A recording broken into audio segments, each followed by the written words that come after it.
Story recap here. Today I'm going to explain a fantasy, thriller, and superhero film called How I Became a Superhero. Spoilers ahead, watch out and take care. A superhero named Eclipso is walking in an alley when a mysterious man attacks him from behind, rendering him unconscious. When he wakes up, he notices that he's strapped on a bed with IV tubes inserted into his body. As he looks around, he sees a burnt-looking man strapped on a bed beside him. Eclipso panics and starts screaming for help. The next day, a man named Moreau is eating breakfast while watching a video about the upcoming hero rankings when the chairman suddenly calls him. Moreau picks it up and is ordered to go to a crime scene immediately. Thus, he drops the call and heads to it, where he sees Schaltzmann as he arrives. She tells Moreau that the crime is a case of arson wherein the suspects are two 18-year-old boys who were denied entry to the club the previous night. The theory is that the boys grabbed flamethrowers and scorched the nightclub before running away. Moreau thanks her for the information and then tells her to leave, saying he already has the situation under control. Later, Moreau waltzes inside the police department where he works and steps inside his boss's office. The chairman tells him he's been on a lousy performance ever since he stopped working for Pac Royal, which is why he'll be partnering with Schaltzmann. This surprises Moreau as Schaltzmann suddenly comes into the office. The chairman introduces Schaltzmann, talking about how she previously worked for fraud and was the valedictorian of her class. Moreau wants to protest, but the chairman tells him it's an order, so he walks away. As Moreau is checking his locker, he remembers an incident in the past where a superhero laid injured on the top of a broken car and feels troubled every time he remembers it. Meanwhile, a crime is being committed at a nearby school by one of its students. Multiple students frantically run away from one of their schoolmates, who keeps shooting fire at them from his hands. One particular student goes inside a bathroom cubicle and hides there. She starts crying in fear of the situation, triggering her powers. Electric bolts are coming from her eyes, causing another student to notice her. After a while, Moreau and Schaltzmann, along with other officers, arrive at the school to handle the situation. As Schaltzmann goes over their plan, she notices that her partner, Moreau, is missing. They hear a commotion outside, so they head to the windows to check it out. Schaltzmann sees a group of students being attacked with fire by another student. As the situation grows dire, they surprisingly see Moreau enter the scene and talk to the delinquent student. Moreau calms the student down as the SWAT team slowly encircles him. When the student looks behind him, Moreau quickly holds down his hands, and the SWAT team comes in to tackle the student. As they take the student away, the officers pick up two glow-stick-like items from the crime scene. Later, Schaltzmann tells Moreau that the student denies being involved in the nightclub incident, but the forensic report reveals that the burns in the school and the nightclub match. Meanwhile, a student buys the mysterious substance from an unknown man. The student opens it up and inhales its contents. She then gets the power that temporarily allows her to shoot fire out of her hands. Another student also buys the mysterious substance, inhales it, and immediately burns pieces of wood. Elsewhere, Moreau visits his friend Henry, better known as Monte Carlo. Moreau sets the table as they prepare to eat dinner. After dinner, Moreau is hanging clothes inside a room where multiple newspaper articles are seen about Henry's former group, the Pac Royal. This triggers Moreau's memory of when he arrested a man in an alley, and the Pac Royal showed up to help him. He looked surprised at the three superheroes standing in front of him. Back in the present, Moreau asks Henry if he knows anyone with a power that can shoot fire from his hands. So Henry checks his database and says the description fits a man named Bracero, a 42-year-old man with multiple criminalities under his name. Moreau thanks him and proceeds to leave to return to work. Meanwhile, a man enters a secret hideout and demands to talk to the ringleader, Naha. As the man enters Naha's office, he tells his boss he has some news, both good and bad. The next day, the chairman shows his officers the footage of what happened during the arson incident at the nightclub. Moreau speaks up, saying their best lead is Bracero, a 42-year-old repeat offender whose power is shooting fire from his hands. The chairman tells everyone to follow Moreau's lead and dismisses them. As Moreau leaves, Henry gives him a phone call. Upon answering, Henry immediately tells Moreau that Bracero previously worked at a restaurant and attended Callisto's therapy program. Moreau thanks his friend and drops the call. Elsewhere, Callisto breaks up a fight between two of her therapy patients. But as she does this, she uses her powers on Alex, one of her patients, and sees his future wherein he's beaten up for money. She confronts him and asks who he got involved with, but Alex denies everything, saying he isn't involved with anybody. Callisto doesn't believe him, so she gives him money to pay whoever is after him. As the student leaves, Moreau arrives and approaches Callisto. He asks her if she knows where Bracero is, but she tells him she doesn't. Moreau tries prying for more information, but Callisto keeps telling him she doesn't know much about Bracero. Moreau gives up and heads to the exit, where Schaltzmann waits for him.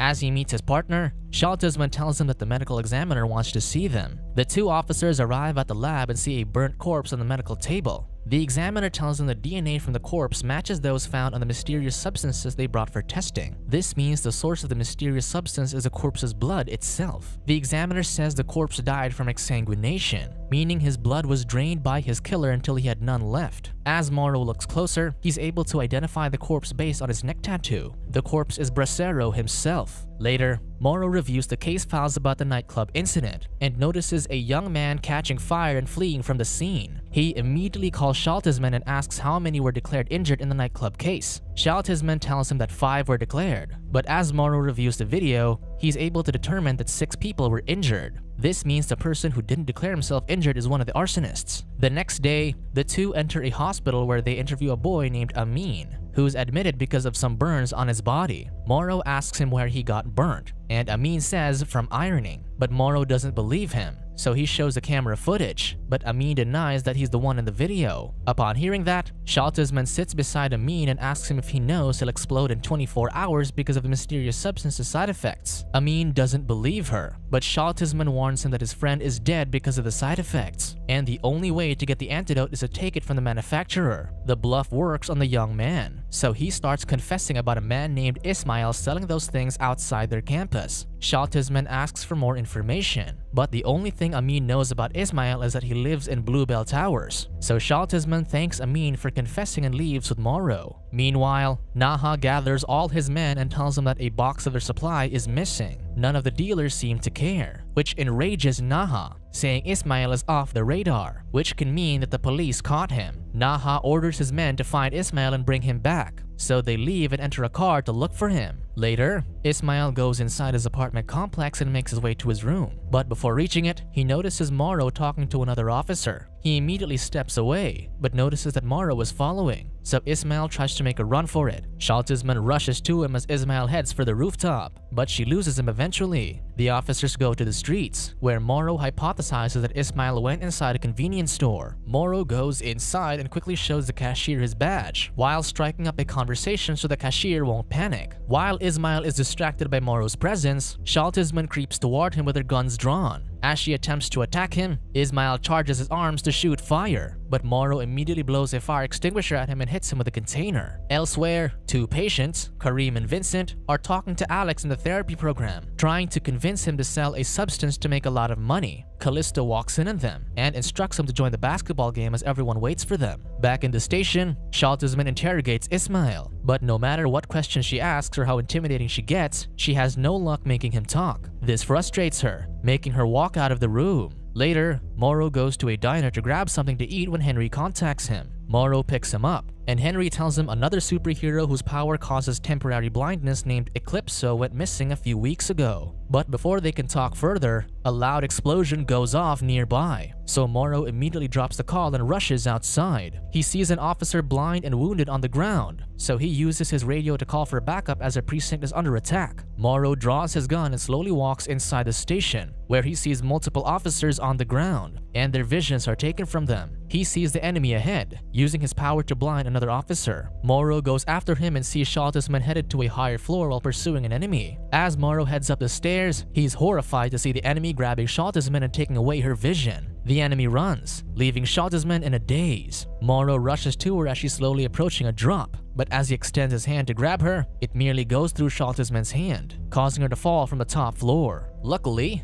Moreau uses his power of levitation to stop Schaltzmann's fall mid-air. He heads downstairs to Schaltzmann and releases his powers, making her fall in his arms. As this happens, Ismail successfully escapes, thanks to the help of his fellow dealers. Moreau then recalls the alley incident with the Pack Royal wherein he first used his powers to levitate his gun and drop it on the ground. He remembers the utter shock and surprise he felt upon realizing he had superpowers. The next day, Ismail is tied up in Naha's office. He tells Naha he didn't betray them and only worked alone, so he didn't have to share the money from his sales. But Naha doesn't care, so he orders his men to kill him. As the men grab Ismail, he yells out that he saw a man named Moreau with a power that could levitate things in midair. Naha's interest is piqued, but doesn't stop him from wanting Ismail dead. So he grabs the wire and chokes Ismail with it until he stops moving. Naha then orders one of his men to find Moreau and bring him to their hideout. Meanwhile, a dealer gives Kareem and Vincent a new version of the mysterious substance. As the two inhale its contents, they immediately start shaking, and both collapse to the ground. Callisto is nearby and sees what's happening to her two patients through her powers, so she rushes to them. But when Callisto arrives, she's too late. The next day,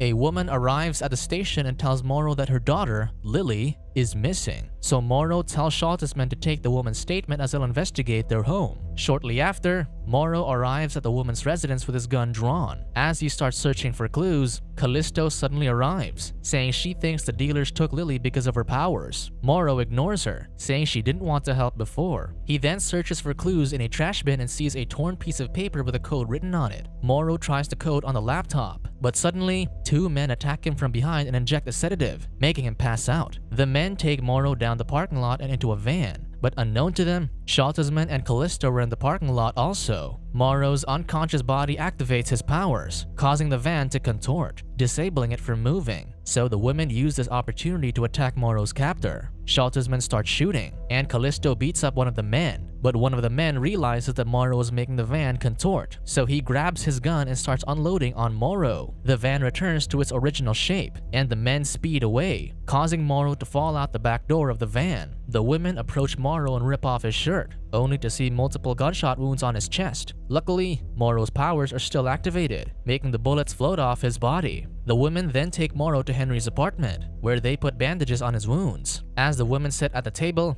Callisto talks about when they first encountered Moreau in the alley and saw he had powers. The pack's royal leader, Gigaman, got intrigued by him, so he asked the chairman to make Moreau their liaison while keeping his powers a secret. Unfortunately, on one of Pac Royal's missions, Gigaman told Moreau to stay hidden while he confronts the enemy, but Moreau wanted to help, so he used his powers to lift a piece of metal and throw it at the enemy. Unfortunately, the enemy dodged it, and the metal went straight into multiple gas tanks, making a big explosion. Gigaman was caught in it, which ultimately led to his demise. Schaltzmann asks Callisto how Lily fits in with her story, so Callisto tells her that Lily is Gigaman's daughter. Schaltzmann pauses and gives him the crumpled note she found on Moreau. Henry immediately uses the code on his computer, prompting a profile of a woman named Elizabeth Cagliari, who happens to be Bracero's former therapist. They then concoct a plan for Henry to act as a patient and get information on Cagliari. The next day, Henry enters Cagliari's office and sits on a chair. As Cagliari leaves the room to fetch him water, Henry grabs the microphone hidden on his shoe and places it inside a lamp. After their meeting, Henry hooks up his computer with the microphone hidden in Cagliari's office, and they start listening to her conversations. Through this, they find out that Cagliari was recently fired from her previous work due to unethical practices. Schaltzmann quickly puts on her jacket and goes to interview Professor Dado, the man Cagliari formerly worked with.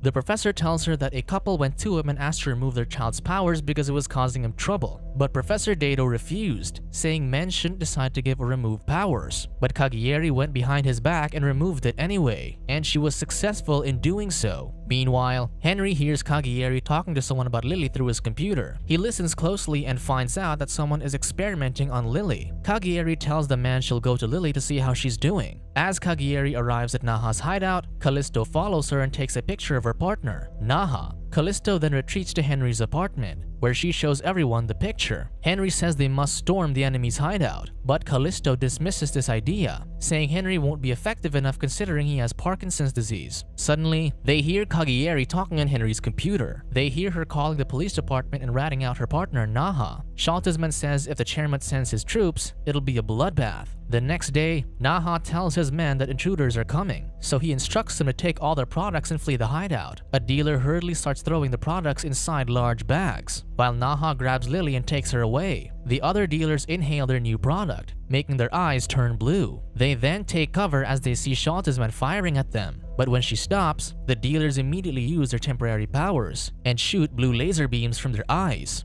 However, they aren't able to hit their target. Suddenly, Henry appears along with Callisto and Schaltzmann. They quickly use their fighting abilities to subdue the dealers and throw some of them off the floor. Callisto punches and kicks a bigger opponent, knocking him to the ground. But as Callisto turns her back, her opponent recovers. Luckily, Henry smacks the man from behind with a metal pipe, rendering him unconscious. Meanwhile, as Naha is dragging Lily away, a man stands in his way. Naha smiles as he sees Moreau right in front of him. Using his powers to levitate a piece of rubble, Naha instantly inhales his product, preparing to fight. So Moreau immediately takes cover and grabs a square-shaped metal. He then rushes toward Naha, using the metal as protection from the laser beams fired at him. On another floor, Schaltzmann is looking for Lily when a man suddenly attacks her from behind. She gets the man off her and immediately beats him using a combination of punches and kicks. As for Henry and Callisto, they successfully stop the dealer carrying all the products from escaping by subduing him before he can inhale the products and retaliate. Meanwhile, Naha hides behind a wall when he notices Lily trying to attack him. He takes a few steps backward, and Moreau instantly throws the square-shaped metal at Naha. Schaltzmann arrives and takes Lily away from the battleground while Moreau approaches Naha. He then starts throwing numerous punches at Naha, but his opponent retaliates by punching him. Naha grabs one of his products, inhales it, and heads toward Lily. But before he can fire, Moreau grabs him and takes him to the sky. Moreau then lets go as Naha's body starts to glow, and ultimately explodes due to an overdose of the product. The fight is over, and Henry, Callisto, and Schaltzmann greet Moreau with a look of victory on their faces. A couple of days later,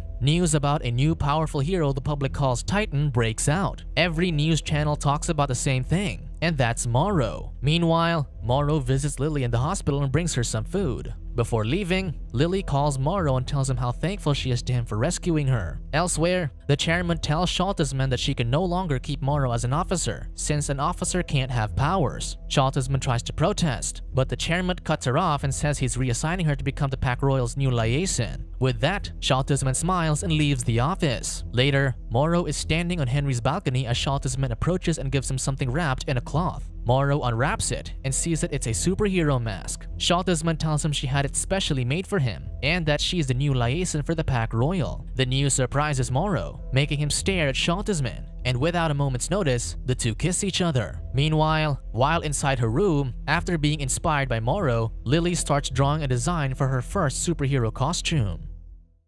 Subscribe to watch more videos like this. Turn on notifications. And leave a like, it really helps the channel out. Thank you for watching.